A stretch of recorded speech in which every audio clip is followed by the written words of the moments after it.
اکابر علماء دیوبند کی جو خصوصیات ہیں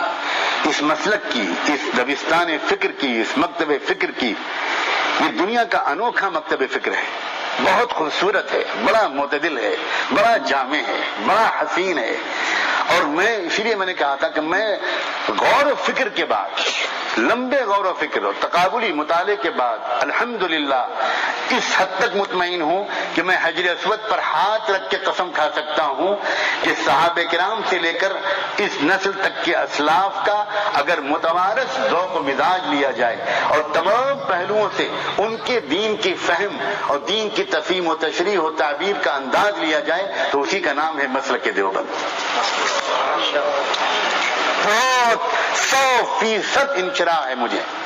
بلکہ اگر 100% سے بھی آگے آپ جیسے دیوبند میں دورے میں نمبر دینے کے قاعدہ ہے 50 میں 52، چند عناصر گنانا چاہتا ہوں، آپ اس کو لکھیے اور بعد میں اس پر مطالعہ کیجیے، غور کیجیے، محنت کیجیے۔ سب میرے ساتھ